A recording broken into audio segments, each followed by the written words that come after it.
Islamic Brotherhood Television.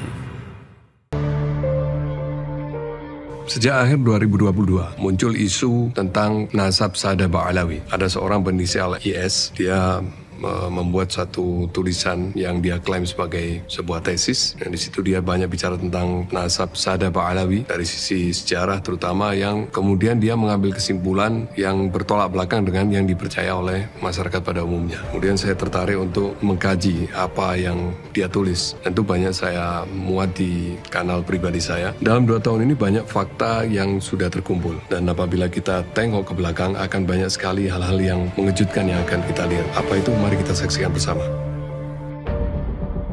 Habaib dalam operasi hitam. Media sebagai senjata utama pembentukan opini publik. Kenapa menjawab isu itu sangat penting? Hypnowriting dan Cochrane, apa itu? Ada hal menarik yang saya rangkum dari ulasan Haryoko R. Wiryosutomo, seorang konsultan psikologi dalam forum expert sharing tentang literasi digital di kantor Kementerian Kominfo beberapa waktu yang lalu, di mana beliau menjadi salah satu pembicaranya. Sebagian besar netizen tidak menyadari bahwa konten-konten, status-status, dan meme-meme di media sosial yang menimbulkan kontroversi memang didesain secara khusus untuk memicu perdebatan, percekcokan, silang sengkarut orang ramai. Targetnya menciptakan segregasi sosial. Segregasi sosial adalah pemisahan kelompok sosial yang didasarkan pada keragaman etnis, agama, dan ras. Ini adalah strategi yang dulu dipakai oleh penjajah Belanda yang pada masa itu dikenal dengan sebutan divide et impera. Segregasi sosial berdasarkan kelompok membangun dan mengentalkan sikap in group on group dalam masyarakat. Tujuan akhirnya menciptakan kelompok pendukung yang fanatik, pemarah, dan kebal terhadap data dan fakta yang disodorkan kepadanya. Dan ini semua menggunakan teknik hypnowriting. Pertanyaan berikutnya, siapa orang-orang yang menggunakan teknik hypnowriting di atas? Para cyber army, para buzzers, bisa juga relawan, bisa pula orang profesional, tentara cyber sewaan, cyber mercenaries. Apa yang disasar? Cochrane manusia, di mana security atau insecurity feeling berada. Kedua jenis perasaan tersebut adalah basic insting landasan survival spirit manusia. Cara menguliknya bagaimana? Dengan mendesain narasi-narasi dan gambar-gambar yang disisipi pesan subliminal, yakni pesan tersembunyi. Pesan tersembunyi tersebut berupa pesan yang tidak akan ditangkap oleh neokorteks, di mana pikiran kritis dan logika berada, namun langsung menusuk ke Cochrane. Contoh nyata, apa yang jadi target menggembar-gemborkan isu baalwisasi makam, yaitu rasa takut akan kehilangan sejarah, rasa takut sejarah leluhurnya diklaim orang lain, rasa takut tokoh-tokoh Nusantara tidak memiliki sejarah. Konsekuensinya, reaksi primitif pun akan langsung terpicu pada Cochrane, merasa terancam, dan hampir semua orang tidak memahami bahwa reaksi primitif Cochrane tidak dapat dihadapi dengan data. Silahkan Anda berbusa-busa menyajikan data dari sumber-sumber yang kredibel. Percuma. Kenapa? Karena data hanya bisa dicerna oleh otak modern, neokorteks, bukan oleh Cochrane. Lalu bagaimana menghadapinya? Kita harus selalu menyajikan data. Hanya saja kita harus sadar bahwa data tersebut tidak untuk mereka yang kebal data, tapi untuk memelihara kewarasan orang lain yang masih mengedepankan neokorteksnya untuk berpikir. Dinamika Ba'alawi, variasi jumlah, oknum, persebaran. Tidak ada angka pasti jumlah populasi Ba'alawi di Indonesia, namun diperkirakan sekitar beberapa ratus ribu. Mereka seperti umumnya masyarakat Indonesia. Ada kalangan ulama, ilmuwan, anggota TNI, Polri, PNS, karyawan swasta, atlet, dokter, dosen, guru, pengusaha, pedagang asongan, pengemudi, gojek, bahkan pengayuh becak pun juga ada. Mereka bermukim di hampir seluruh pelosok Indonesia, mulai dari Sabang hingga Merauke. Mereka hidup damai berdampingan dengan semua lapisan masyarakat. Target operasi. Umat Islam sebagai penduduk mayoritas di Indonesia, maka tidak bisa dipungkiri bahwa persatuan umat Islam adalah kunci utama stabilitas keamanan nasional. Dengan stabilitas keamanan, pemerintah bisa bekerja sebagaimana mestinya. Persatuan umat Islam adalah tonggak utama persatuan bagi seluruh bangsa Indonesia dengan segala ragam budaya, agama, ras. Persatuan umat Islam yang diantaranya aktif dilakukan oleh ormas-ormas Islam, salah satunya adalah Robito Alawiyah. Namun rupanya ada beberapa pihak yang memiliki tujuan negatif terhadap bangsa dan negara ini, yang merasa tidak nyaman dengan persatuan ini. Mereka ini kaum oligarki, orang-orang yang haus kekuasaan, koruptor, serta agen-agen Zionis. Mereka selalu mendesak agar Indonesia segera membuka hubungan diplomatik dengan Israel. Ada hal menarik 2 bulan sebelum isu nasab ini muncul. Robito Alawiyah yang dituduh ormas pemecah belah merilis video berikut ini.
Tuan seperti ini sangat menakutkan bagi beberapa pihak. Kenapa? Beberapa analis politik baik dalam maupun luar negeri banyak membicarakan tentang Abraham Accords yang isinya sama sekali tidak menjamin kemerdekaan bangsa Palestina, melainkan hanya upaya agar membuka hubungan diplomatik dengan negara Zionis Israel. Yang ini mengantar kita untuk mengkhianati dan mengisolasi saudara-saudara kita Palestina. Atas dasar inilah dilakukan upaya memecah belah umat Islam, dilakukan upaya segregasi sosial berdasarkan kelompok, membangun dan mengentalkan sikap in-group out-group dalam masyarakat. Kalau kita melihat isu nasab yang awalnya dibungkus sebagai sebuah kajian ilmiah, tetapi ternyata itu semua hanya kedok. Sama sekali tidak ada ilmiahnya, kecuali hanya pengaplikasian dari segregasi sosial. Kita melihat banyak sekali istilah-istilah julukan yang sengaja distigmakan kepada para habaib, kepada para Ba'alawi, dilapisi fabrikasi cerita. Ba'alawi datang dibawa oleh Belanda, Ba'alawi adalah antek penjajah, Ba'alawi bekerja sama dengan penjajah untuk menjajah bangsa Indonesia, Ba'alawi tidak memiliki jasa apapun terhadap perjuangan kemerdekaan Indonesia, Ba'alawi adalah pengkhianat bangsa, Ba'alawi mengklaim Indonesia adalah ada karena Pak Habib, Ba'alawi adalah pendiri PKI, Ba'alawi adalah tokoh utama pemberontakan PKI, Ba'alawi adalah pembantai kiai-kiai NU, Ba'alawi akan diusir oleh Bung Karno dan seterusnya dan seterusnya. Ini semua disebar secara masif melalui medsos untuk memisahkan dan membuat kelompok masyarakat saling bermusuhan dan saling benci. Strategi operasi hitam ini menyebarkan banyak isu dalam waktu bersamaan menggunakan banyak platforms dan buzzers. Ini semua digerakkan secara masif dengan memanfaatkan medsos sebagai media menyebarkan hypno-writing, baik itu lewat video, podcast, meme-meme, dan tulisan-tulisan. Mereka menggunakan media sosial secara masif. Target utamanya yaitu menguasai algoritma medsos agar jangkauan penyebaran subliminal message hypno-writing mereka mencapai sasaran secara continuity. Isu-isu utama. Isu utama seolah-olah Ba'alawi sedang berupaya untuk menguasai negeri ini, berupaya mengkhianati konsensus nasional yang telah disepakati oleh para pendiri bangsa, bahwa Negara Kesatuan Republik Indonesia adalah berdasarkan Pancasila dan Undang-Undang Dasar 45, akan diganti dengan negara khilafah. Kenapa mereka menggunakan istilah khilafah? Karena mereka telah mempelajari bahwa pada krok-brain mayoritas masyarakat Indonesia telah tertanam insecurity, feeling terhadap isu khilafah, sehingga isu ini selalu dimainkan dan dibuat seolah-olah hal ini adalah ancaman nyata. Lalu pandangan orang-orang yang telah terkuasai krok-brainnya diarahkan ke extended Y chromosome haplotypes resolve multiple and unique lineage of the Jewish priesthood. Kita lihat pada bagian subjects and method population sample. Di situ dijelaskan bahwa sampel ini melibatkan 3.674 orang, yang diantaranya untuk orang-orang Kohenim itu hanya sekitar 215 orang, dan itu diambil secara self-proclaim. Jadi para sukarelawan itu melaporkan dirinya sendiri, tanggal lahirnya, tanggal lahir orang tuanya, tanggal lahir kakeknya, tanggal lahir ayah dari kakeknya, dan mereka mendeskripsikan dirinya sendiri apakah mereka bagian dari Kohen atau Levi atau orang-orang Israel biasa. Dan bagi mereka yang tidak mengetahui posisi mereka di mana, di Kohen atau Levi atau Israel, mereka dikategorikan sebagai unknown atau tidak diketahui. Nah, dari 215 orang-orang Kohenim inilah ternyata secara statistik hanya 46,1% yang berada di haplogrup J1. Sisanya ada di banyak haplogrup. Ini yang oleh kelompok IS dipelintir, dijadikan bahwa haplogrup Nabi Ibrahim definitif adalah J1. Padahal ini semua tidak benar. Tujuan dari jurnal ini hanya untuk menunjukkan statistik orang-orang Yahudi, terutama orang-orang Kohen, Levi, dan orang-orang Israel biasa. Khusus untuk orang Kohen dan Levi, mereka menggunakan dua jalur, patrilineal dan matrilineal. Nah, mereka ini pengen tahu secara statistik patrilineal dari Kohen dan Levi ini berada di haplogrup apa aja. Dan yang terbesar secara statistik itu di J1, itu pun cuma 46,1%. Nah, bagaimana kita dipaksa harus membaca 46,1% itu sebagai 100%? Itu kan satu hal yang tidak masuk akal. Kalau kita baca metode pengambilan sampel ini tampak sangat lemah sekali pada metadata, subjek yang diambil sampelnya. Subjek sampelnya semuanya self-claim, tidak melibatkan ahli genealogi, ahli sejarah, ahli antropologi, ahli sosiologi dalam memastikan bahwa yang diambil sampelnya ini adalah benar-benar Kohen dan silsilahnya valid hingga ke Nabi Ibrahim alaihissalam. Nah, mengenai tes DNA ancestry atau DNA nasab jauh, para ahli DNA telah banyak menolak tentang bisanya tes DNA digunakan untuk menentukan nasab jauh, bahkan hingga ribuan tahun. Dalam hal ini adalah nasab dari keturunan Nabi Ibrahim. Di antara mereka yang menolak adalah Dr. Alan R. Templeton dalam jurnal Biological Races in Human, dan juga Dr. Juan Comas dalam bukunya Racial Myths, dan Dr. David Balding dari University College of London, dan Dr. Mark Thomas dari University College of London juga, dan juga Dr. Mark Jobling dari University Leicester, dan Profesor Brian Skies, Profesor Lawrence Shiki dari University Toulouse, dan Mike Wheeler, dan juga Profesor Dr. Zainab Mutairi, seorang pakar DNA phylogenetika. Mereka semua menolak klaim bahwa DNA bisa digunakan untuk menentukan nasab jauh. Mereka semua sampai pada kesimpulan yang sama bahwa klaim-klaim tentang DNA ancestry bisa menentukan nasab jauh tidak lain hanyalah iklan komersial laboratorium DNA agar orang berbondong-bondong melakukan uji DNA di lab tersebut, sehingga lab mendapatkan banyak keuntungan secara finansial dan database. Dan Majma' Fiqh Islami setelah berdiskusi dan meminta penjelasan dari pakar DNA, akhirnya mengeluarkan koror bahwa DNA haram digunakan untuk mengisbat dan membatalkan nasab jauh. Jadi kita jangan pernah berpikir bahwa para ulama itu berkumpul memutuskan tentang satu hal tanpa menghadirkan para pakarnya, apalagi tentang sains, yang dalam hal ini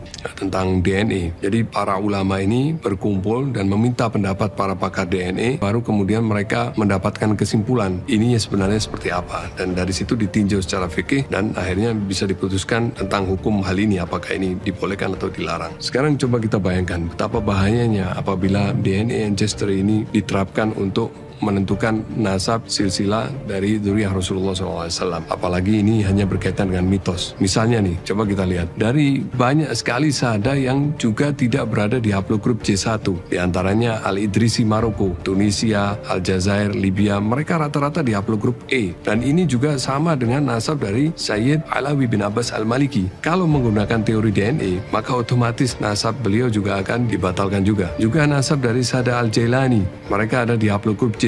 Ada juga mereka yang berada di haplogrup J1, tetapi haplogrup J1 mereka ini sama sekali tidak ada kaitannya dengan mitos JFGC 10500. Juga ada Sada Alawiyin Al-Filaliyin dari kerajaan Maroko, mereka juga berada di haplogrup G, bukan di haplogrup J1.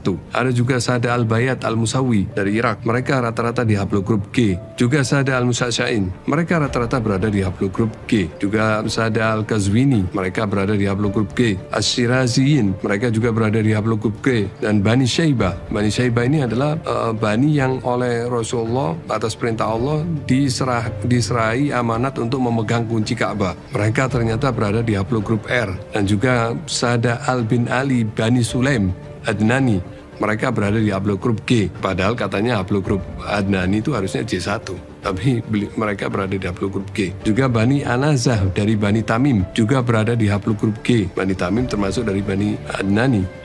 Dan Bani Khalifah di Bahrain, mereka berada di haplogrup T. Bani Hamdan yang dikenal sebagai Qahtani, mereka berada di haplogrup J1 Ibrahimi. Padahal harusnya mereka bukan Adnani, harusnya mereka tidak di haplogrup J1-nya Ibrahimi. Tetapi itulah yang terjadi, menunjukkan seolah-olah mereka adalah Adnani, padahal faktanya mereka adalah Qahtani. Tidak ada konsensus seperti apa pola genetik Ibrahimi, Adnani, Qahtani, Quraisy, Bani Hasim, dan Sada Ashraf itu. Berbagai data dan fakta di lapangan menunjukkan mereka tersebar di beberapa klaster dan pola genetik yang berbeda. Dan masih banyak lagi grup-grup Sada yang mereka tidak berada di haplogrup J1 yang dimitoskan sebagai Ibrahimi. Dan coba kita bayangkan, kalau ini diterapkan, ada berapa banyak Sada dzurriyyah Rasulullah SAW yang harus dihapus silsilahnya hanya karena mereka tidak sesuai dengan haplogrup J1 yang ternyata hanya mencocokkan kepada haplogrup Kohenim, yang Kohenimnya sendiri tidak terbukti secara genealogi mereka tersambung kepada Nabi Ibrahim alaihissalam. International Society of Genetic Genealogy atau disingkat ISOGG dalam websitenya menyebutkan tidak ada keturunan Abdul Muttalib keturunan Wali Songo. Sebelum tahun 2000-an, sebagaimana diungkapkan oleh Raden Ayu Linawati, antara dzurriyyah Wali Songo dengan Habaib tidak ada masalah. Mereka sama-sama saling menghormati dan saling mengambil ilmu, saling guru berguru. Masalah baru timbul ketika segelintir orang memfitnah Robito Alawiyah tidak mengakui nasab dzurriyyah Wali Songo. karena Robito Alawiyah tidak memberikan buku silsilah kepada segelintir orang tersebut. Lalu orang-orang ini membuat tajasus di mana-mana, mengajak orang untuk memusuhi Robito Alawiyah. Orang-orang ini banyak memba'alwikan makam-makam seperti yang terjadi di makam Raden Mas Ali Dipo Wongso yang diberi marga Ba'abud oleh seorang bernama Sohibul Faraji dari Nakobah Al-Azamat Khan. Serta diduga ada banyak makam-makam dan tokoh-tokoh yang diba'alawikan oleh orang ini dan teman-temannya. Itu Raden Mas Ali Dipo Wongso dalam urus Sayyid Ali Ba'abud Khas. Itu berarti kan Habib. Iya. Yang memberi nama Habib itu siapa? Saya mendapatkan data dari Sohibul Faraji Robito Fatimiyah Jakarta. Dari Robito Fatimiyah Jakarta. Tahun berapa? Ya, 5 tahun. 5 tahun yang lalu. Nama saya Habib Omar bin Alatos bin Rahmat Alatos bin Ahmad Rahmat Alatos bin Hasan Alatos bin Asmaraga Alatos. Nah ini beliau ini Pak Baro makam dari Habib Asmaraga Alatos. Beliau ini artinya itu nincip anak ini yang dari Asmaraga. Nah, ini Asmaraga ini makamnya di sini. Nah ini tepatnya di Desa Barisan di makam umum di Singkil, makam Singkil. Nah ini setelah apa namanya itu diselusuri dari diteliti dan ditasih sama lembaga Ashraf Az-Zamanton Wahlul Bait Al-Alami. Juga makam-makam lain yang diba'alawikan oleh salah satu oknum anggota keluarganya sendiri, seperti yang terjadi di Madura yang misalnya diberi marga Asgaf, namun yang dijadikan kambing hitam justru Ba'alawi. Terkait misalnya ada oknum Ba'alawi yang memba'alawikan makam atau tokoh pahlawan, Robito Alawiyah secara tegas telah menyampaikan bahwa Robito Alawiyah menyerahkan hal ini kepada pihak otoritatif untuk dilakukan penelitian, dan hal ini lebih relevan daripada sekedar membuat rumor di medsos yang tidak ada endingnya sehingga membuat orang menjadi bingung dan saling bermusuhan.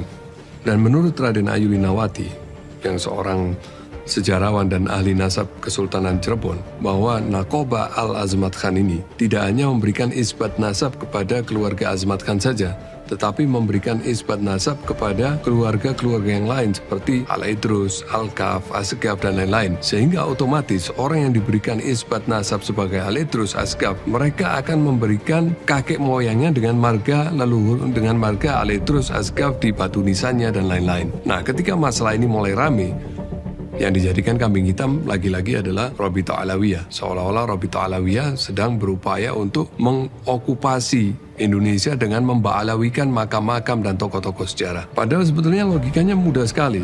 Untuk apa Robito Alawiyah memba'alawikan makam-makam yang mana Robito Alawiyah tidak memiliki data apapun tentang orang itu? Apa sisi keuntungannya untuk Robito Alawiyah? Tuduhan bahwa Robito Alawiyah berusaha memba'alawikan Wali Songo dengan merujuk kepada sejarawan Belanda Van den Berg itu sama sekali tidak berdasar. Kenapa? Karena justru Wali Songo itu silsilahnya merujuk kepada Ba'alawi adalah dari bersumber kepada manuskrip-manuskrip yang ada di kesultanan-kesultanan yang ada di Nusantara. Salah satunya adalah satu manuskrip silsilah yang ada di Kesultanan Palembang, yang mana silsilah itu tertahun 1161 Hijriah, atau kalau dikonversi kepada Masehi itu 1748 Masehi. Sementara Van den Berg sendiri baru lahir pada tahun 1845 Masehi.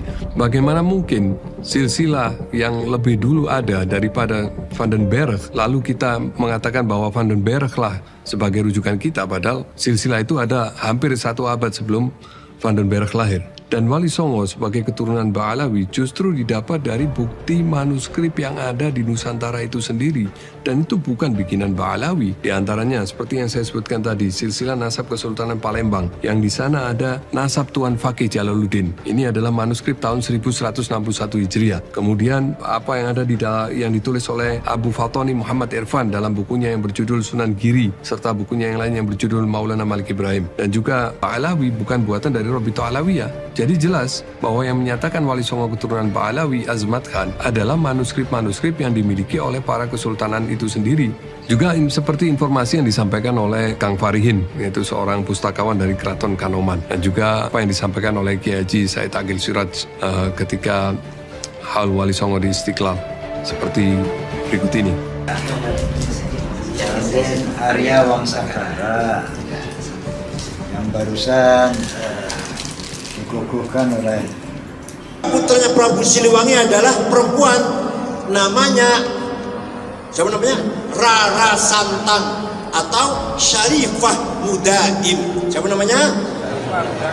Nanti dinikah oleh Habib datang dari India, namanya Sayyid Abdullah Azmat Khan. Udah nggak usah dibahas Habib bener apa udah usah. Jadi nanti punya putra namanya Syekh Syarif Hidayatullah atau Sunan Gunung Jati. Juga ketika artis dangdut Bang Rhoma Irama mengatakan bahwa beliau hendak dibalawikan, justru klaim nasab beliau yang tersambung hingga Raden Arya Wasangkara sudah dari dulu dibalawikan, bahkan oleh kerabat Bang Haji sendiri. Berikut ini fakta jejak digital yang bisa kami tampilkan. Ini adalah nasabnya Wangsakara ke atas dan inilah putra-putra beliau. Putra-putri beliau ada 7 dan beliau ternyata adalah keturunan Rasulullah SAW. Jadi Arya Wangsakara aliasnya juga bernama Syarif Hasan Asmat Khan Al-Husaini alias Pangeran Wiraraja II bin Sedatul Kisah bin Syekh Ali Abdul Qadir bin Abdullah Asmat Khan bin Abdul Malik Asmat Khan bin Alwi Al-Faqih bin Muhammad Said Mirbad bin Ali Kholi Qasam bin Alwi bin Muhammad bin Alwi bin Ubaidillah bin Ahmad Al-Muhajir bin Isa Al-Rumi bin Umar An-Nakib bin Ali Raidi bin Jafar As-Sadiq. Jadi siapa yang membalawikan Rhoma Irama? Banyaknya non-muslim yang ikut meramaikan isu ini. Ada banyak sekali pengikut Paul Zhang dan Saifuddin Ibrahim. Keduanya adalah buronan kasus penistaan agama Islam yang sekarang melarikan diri ke Belanda dan Amerika. Pengikut keduanya turut serta menyelinap meramaikan isu ini dengan memprovokasi kedua kubu untuk saling bentrok fisik.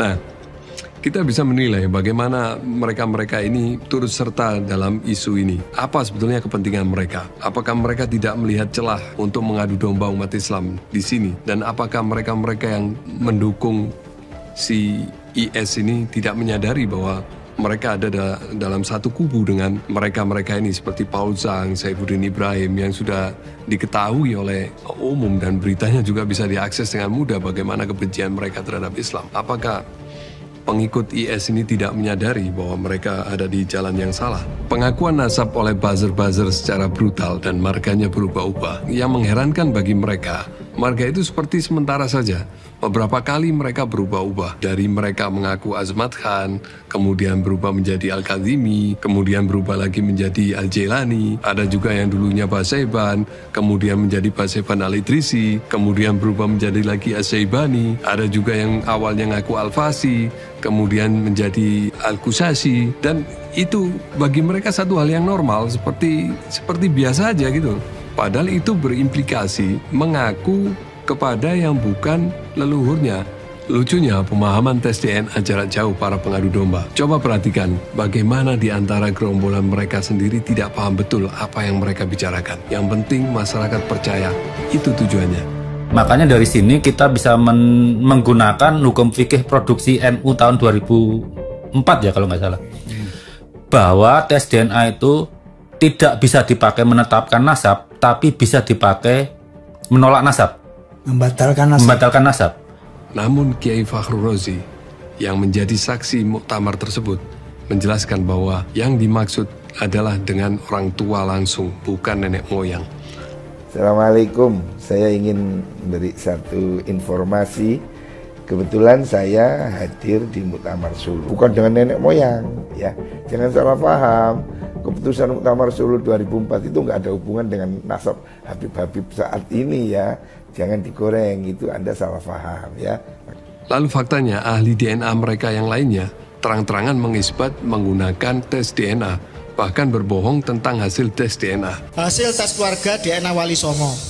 Yang pertama melalui YISEK J1, melalui Ancestry Inggris J1, 2 and 3 Jermani J1, Inavis Mabes Polri J1, Rumah Sakit Internasional Singapura J1, Expert DNA Dubai J1, Expert DNA Tes Brunei J1. Kalau keluarga Wali Songo telah terbukti haplogrup DNA-nya J1 dan ada SNP single nukleotida polimorfis keluarga Nabi Alul Bait Nabi, mana sekarang Pak Alwi? Mana datanya, mana buktinya? Justru banyak pihak lain yang mengatakan hasilnya bukan J1 tapi O, seperti yang dikatakan mereka ini. Karena semuanya itu yang parahnya Wali Songo itu rata-rata yang udah tes DNA, upload grupnya khusus yang udah saya tahu, ya. Upload grupnya makanya dia. Oknum yang diangkat. Cara paling efektif dalam menyerang suatu ras atau golongan adalah dengan mengangkat setinggi-tingginya perilaku oknum di dalam golongan tersebut dan menutup segala informasi tentang kebaikan dan kelebihan orang-orang pada ras tersebut. Sehingga sampel kecil ini akan menjadi citra dari keseluruhan ras atau golongan yang ditargetkan. Kisah keributan rumah tangga, kasus hukum, kata-kata kasar menjadi hal yang efektif di samping berusaha mencari ceramah-ceramah lama pada ulamanya dan dipotong-potong pendek untuk selanjutnya dilakukan framing. Kebohongan di balik kata ilmiah Kiai IS. Hal yang mungkin tidak diketahui oleh para pendukung Kiai IS adalah bahwa beliau selalu beberapa kali menggunakan nama tokoh-tokoh besar untuk menyerang Ba'alawi. Seperti ketika beliau mengatakan bahwa Sayyid Mahdi Rojai tidak mengakui nasab Ba'alawi. Karena yang diyakini oleh Syekh Mahdi Rojai sekarang ini, mereka bukan turunan Nabi, tapi al-muntasibati ila Ubaidillah bin Ahmad al-Muhajir. Turunan Ubaidillah. Turunan Ubaidillah, yakin la syakka wala syubhata, ini turunan Ubaidillah kata Syekh Mahdi Rojai, bukan turunan Rasulullah Muhammad sallallahu alaihi wasallam. Dan selanjutnya bahkan dibantah oleh Sayyid Mahdi Rojai dengan video secara langsung. به نظر من این شبهه‌ای که اینها میکنن در مسئله سیادت آل باعلوی که اینها ماشاءالله انشعابات فراوانی هم هستن این سادات، به نظر من این شبهه خیلی شبهه نادرستی قرار دادن. Lalu mengatakan bahwa Mufti Yaman membatalkan nasab sejumlah kabilah Ba'alawi dan lagi-lagi dibantah oleh Mufti Yaman Syekh Samsuddin Syarafuddin secara langsung. أنا عندكم مثلا يكذبون علي وأجدها فرصة للتبرؤ والإفصاح أنه ليس لي صفحة في الفيسبوك ولا في الواتساب ولا في التليجرام ولا في غيرها من مواقع الإنترنت على جهة الإطلاق، ويكذبون علي أن لي صفحة في الفيسبوك. وهذا الكاذب المفتري المجرم الظالم يحرش بين الناس، وقد قال النبي صلى الله عليه وآله وسلم لا يدخل الجنة مشاحن بين الناس. يقول إنني أشكك في الأسرة الفلانية والأسرة الهاشمية والأسرة الحضرمية والأسرة المحضارية وإلى آخره. وقد سمعت ونما إلي أنه قد حدثت بعض الفتن من أجل هذا الكلام. بالنسبة لي قد وطنت نفسي على الشهادة في سبيل الله. Lalu atau mengatakan bahwa metode beliau diambil dari Syekh Ibrahim bin Mansur Al-Amir. Manuskrip itu ditulis oleh Syekh Ibrahim bin Qasim Al-Amin yang disebut oleh Syekh Ibrahim Mansur sebagai nasabah, muttafin, ahli nasab yang kredibel dan membidangi. Ya, itu jawabannya. Oke. Saya Syekh Mansur bin Ibrahim yang Anda pakai itu mengisbat Ba'alawi. Kamu pakai metodenya, isbatnya nggak dipakai. Lagi-lagi dibantah secara keras oleh ahli nasab asal Saudi Arabia tersebut. فلذلك مسألة أن أهل بعلوي أن جدهم فيه كلام أو ليس له ذكر، هذه شبهة باطلة. يعني أنا الآن لو أتيت بذكر لجدهم عبيد الله ابن أحمد المهاجر، لو أتيت بذكر له ليقولون طيب هات ابنه أيضا وهات ابنه أيضا ويتسلسل هذا لا يمكن أن تطبقه على كل الأنساب، وهذا من الجهل. لأنك لو أردت أن تطبق هذا الأمر وتقول أن لابد أن يكون للإنسان مصدر لكل رجل من آبائه لأبطلنا كل الأنساب تبطل بهذا الجهل المركب. ولذلك القائل بأن جد آل بعلوي ليس له ذكر وعلى ذلك يبطل النسب فكلامه يدل على جهله بأصول وقواعد هذه العلم. Bayangkan ketika ahli sekelas Syekh Ali Jum'ah mengatakan bahwa ini adalah perilaku bodoh. السؤال الثاني ما رأيكم في نسب السادة بعلوي ثابت بالإجماع واحد بقى فسد يطلع ينكر النسب الشريف مع نفسه يعيش مع ربه وحر. بعلوي ثابت نسبهم عندنا بالإجماع. Padahal dulu kita mengenal ulama-ulama dunia mengakui kealiman ulama-ulama Nusantara seperti Syekh Nawawi Al-Bantani, Syekh At-Tirmidzi, Syekh Yasin Al-Fadani, bahkan dijuluki sebagai musnidud dunya. Namun kali ini ada seorang dari Kresek mengaku sebagai ulama dan dijuluki sebagai orang yang berperilaku bodoh kuadrat. Akhirnya kita dikenang dengan kebodohannya, bukan keilmuannya. Lalu setelah semua ini, orang yang sudah terkena crop brain-nya akan tetap mendukung Kiai IS dan justru mencaci para ahli nasab dunia tersebut.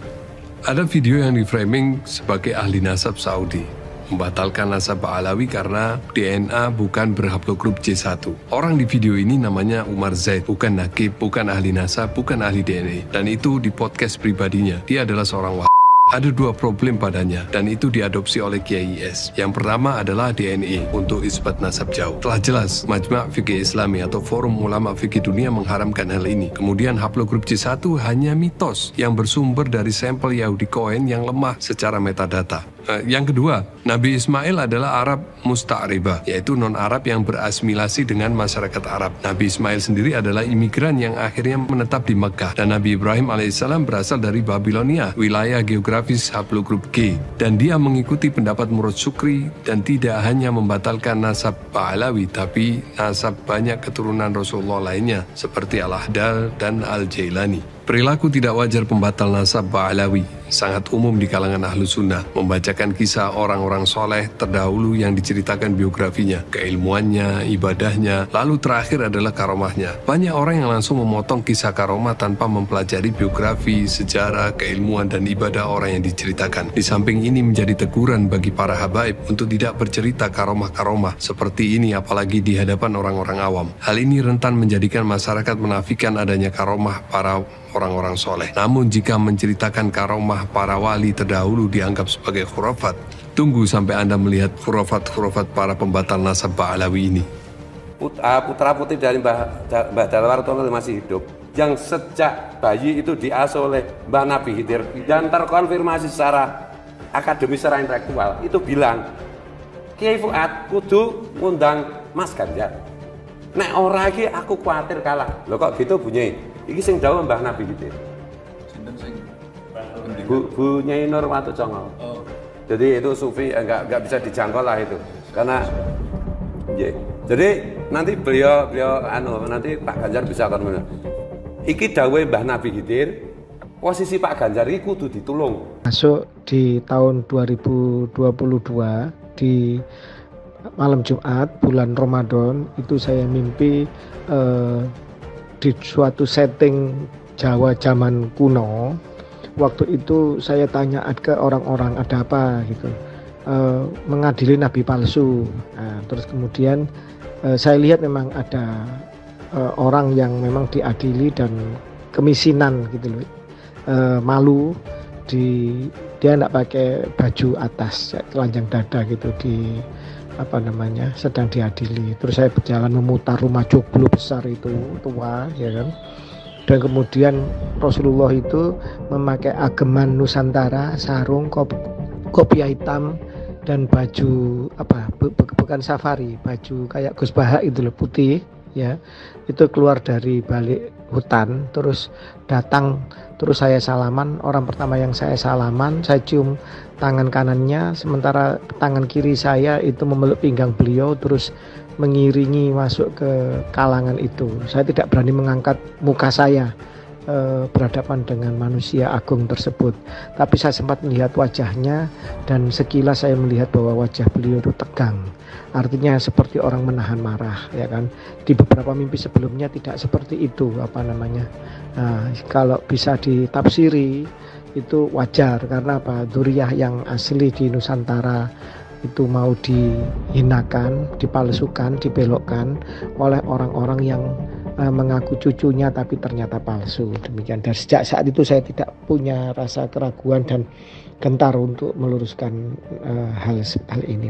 Karena waktu itu saya mimpi ketemu Rasulullah itu di depan makam Sunan Kudus, Kiai.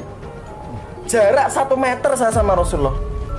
Rasulullah nunjuk begini, sampaikan sama seluruh bangsa Indonesia, aku Rasulullah Muhammad tidak ridho. Beliau sambil gigi geraham beradu menahan marah. Tangan sebelah kiri terkepal karena menahan marah, bukan melampiaskan tapi ditahan. Aku sambil nunjuk dadanya gini, Kiai, aku Rasulullah Muhammad tidak ridho, aku Rasulullah Muhammad murka, aku Rasulullah Muhammad benci terhadap orang yang mengaku dzurriyyatku, keturunanku, mengaku nasabku, mengambil silsilah nasabku, digunakan untuk menginjak umatku, menghina umatku, memeras darah dan keringat. Kemudian Rasulullah mengatakan, buka Sahih Muslim. Jibril, turunkan uang. Ya Rob. Masjid ini. Masjid Karuhun, Masjid Kolok. Masjid tua. Turunkan rahmatmu. Amin ya Allah. Turunkan rahmatmu. Jibril, turunkan. Rahmatmu turun. Jibril, turunkan uang. Mohon izinnya, saya akan bernarasi bahwa sebenarnya kalian semua warga bumi Nusantara ini sedang kena prank oleh Mama Hufron. Mama Hufron seorang pemimpin besar, seorang tokoh spiritualis yang rela menjadikan dirinya menjadi tumbal bagi Pancasila di Nusantara. Polemik nasab ini sudah berjalan lama saudara-saudara, tetapi semua seolah tertutup hanya di media sosial saja.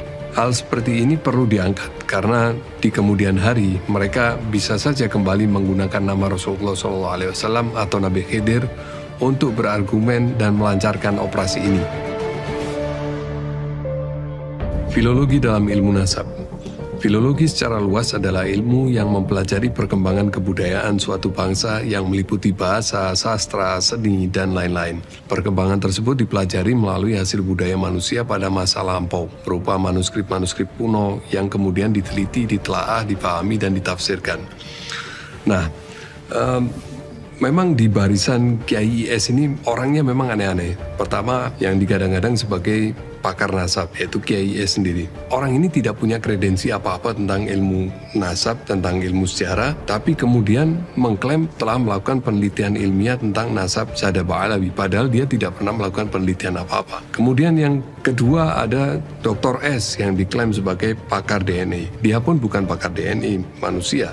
Dia pun juga tidak pernah melakukan penelitian apa-apa. Dia cuma mengambil raw data dari web laboratorium DNA, kemudian dipindah ke file Excel-nya, lalu dia klaim bahwa dia melakukan penelitian tentang DNA Ba'alawi. Tapi metode yang dipakai apa nggak jelas. Apakah itu metode statistik atau apa. Yang jelas dia tidak pernah melakukan penelitian apa-apa. Dan yang terakhir adalah yang digadang-gadang sebagai pakar filologi, yang kemudian menyimpulkan bahwa tidak ada bukti sejarah bahwa nasab Ba'alawi itu tersambung kepada Rasulullah dan lain-lain. Bahkan menuduh Imam Ubaidillah ini anak pungut, anak angkat atau anak orang lain atau tokoh fiktif bahkan. Padahal dia sendiri tidak pernah melakukan penelitian apa-apa, tidak pernah ke Hadramut, tidak pernah meneliti bukti-bukti sejarah, arkeologi atau manuskrip, bahkan menyentuh manuskrip pun nggak pernah, apalagi melakukan uji karbon. Kalau dia berkesimpulan dia telah melakukan penelitian dan kemudian dia menyimpulkan bahwa nasab Ba'alawi itu memang tidak tersambung secara filologi dan tidak ada bukti eksternal yang mengkonfirmasi adanya Sada Ba'alawi. Apa bukti dia telah melakukan penelitian? Sejauh mana penelitiannya? Mana bukti dia pernah ke Hadramut kayak misalnya? Atau dia meneliti manuskrip-manuskrip yang ada di Hadramut, melakukan uji karbon terhadap manuskrip-manuskrip itu? Sejauh mana dia melanglang buana mencari adu domba habaib dan kiai? Seperti yang kita ketahui bersama bahwa para ulama Nusantara ini juga banyak sanad keilmuannya yang tersambung kepada para kibar ulama Sada Ba'alawi, baik secara langsung maupun secara tidak langsung. Misalnya seperti Hadratus Syekh Hasim Asy'ari. Di antara guru beliau adalah Al-Habib Alwi bin Ahmad Asqaf, seorang ulama besar sekaligus Naqibul Asraf Hijaz pada masanya. Di antara kitab beliau juga dipakai di pesantren-pesantren NU hingga hari ini seperti kitab Tarsih Al-Mustafidin. Juga di dalam kitab Al-Uqud Al-Lu'lu'iyah karya Al-Alama As-Sayyid Muhammad bin Alwi Al-Maliki, yang di situ beliau menuliskan silsilah keilmuan ayah beliau yaitu Al-Alama As-Sayyid Alwi bin Abbas Al-Maliki yang tersambung kepada Sada Ba'alawi.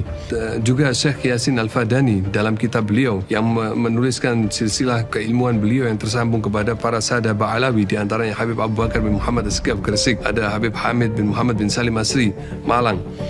Nah, dari sini kita bisa menilai betapa bahayanya doktrin yang dibawa oleh Kiai IS ini, di mana dia mencaci maki dan menuduh ulama-ulama habaib seperti Habib Alwi bin Thahir Al-Haddad dituduh pemalsu sejarah, berusaha membelokkan nasab Wali Songo ke arah Ba'alawi. Kemudian Al-Habib Ali Asyakran dituduh sebagai pencangkok nasab yang memasukkan nasab Ba'alawi menjadi Dzurriyyah Rasulullah. Kemudian dituduh macam-macam di sini, pembohong dan lain-lain. Juga Syekh Al-Faqih Al-Muqaddam dituduh sebagai pemalsu, pembohong dan lain-lain. Nah, bagaimana sebuah sanad keilmuan apabila di dalam sanad itu terdapat orang-orang pembohong? Ini semua akan meruntuhkan sanad keilmuan ulama-ulama Nusantara. Dan bahkan sekelas Imam Ibnu Hajar Al-Haytami yang beliau itu juga sanad keilmuannya kepada Sada Ba'alawi. Bagaimana jika sanad keilmuan Imam Ibnu Hajar Al-Haytami juga runtuh, sementara beliau adalah salah satu dari A'immah Asy-Syafi'iyah yang pendapatnya termasuk pendapat yang paling thiqah di kalangan ulama-ulama Syafi'iyah. Pesan penutup dan himbauan bagi masyarakat umum maupun Alawiyin.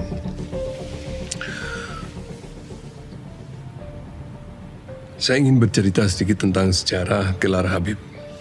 Siapa orang yang pertama digelari Habib? Itu adalah Habib Omar bin Abdurrahman Al-Attas, seorang ulama yang terkenal wara dan akhlaknya terkenal mulia, dan beliau sangat mencintai umatnya, sehingga umatnya memberikan gelar kepada beliau sebagai Al-Habib, yang menandakan bahwa beliau seorang yang dicintai dan mencintai. Dan itu semua adalah gelar khusus bagi orang-orang yang memiliki kekhususan baik ilmu, akhlak maupun amal. Dan selanjutnya kemudian setelah setiap tokoh-tokoh dari Sada Ba'alawi yang memiliki keutamaan-keutamaan itu, kekhususan itu, mereka digelari juga dengan gelar Al-Habib. Dan di Hadramaut sendiri hingga hari ini pun sedikit yang bergelar Habib. Sampai pada masa beberapa puluh tahun ke belakang, di Indonesia juga tidak banyak yang bergelar Habib, hanya beberapa orang yang bergelar Habib. Namun akhir-akhir ini kita melihat banyak orang yang serampangan memakai gelar Habib, sehingga gelar Habib itu sama sekali tidak memiliki makna apapun. Kalau dulu orang yang dipanggil gelar Habib, semua orang menghormati, menganggap ini ada tempat rujukan, bertanya, meminta nasihat. Bahkan orang yang memiliki problem apapun mendatangi Habib, mereka pulang dengan solusi. Tapi sekarang kita melihat fenomena aneh. Banyak anak-anak muda yang sedikit ilmunya, tapi memakai kostum ulama dan mengaku Habib, kemudian masuk ke desa, kadang-kadang seperti yang disindir-sindir oleh beberapa orang bahwa mereka melakukan dawir-dawir. Ini sama sekali tidak mencerminkan akhlak Sada Ba'alawi. Bahkan para ulama-ulama dari kalangan Ba'alawi seperti Habib Umar bin Hafid setiap datang selalu menasihati ini. Para asatid Ba'alawi selalu menasihati agar tidak melakukan ini. Lalu kenapa kalian masih melakukan ini? Kalian selalu mencoreng nama-nama Sada Ba'alawi. Kalian selalu mencoreng nama A'immah Sada Ba'alawi dengan kelakuan kalian. Apa hak kalian mensejajarkan lakop kalian dengan misalnya Habib Abu Bakar Gresik, Habib Ali Kuitang? Apa jasa kalian? Apa ilmu kalian? Sudahlah, kalau memang nggak memiliki ilmu, buat apalah ngaku-ngaku sebagai orang alim? Lebih baik Anda bisnis saja, cari kerja yang halal, cari rezeki yang halal, daripada Anda berkelakuan seperti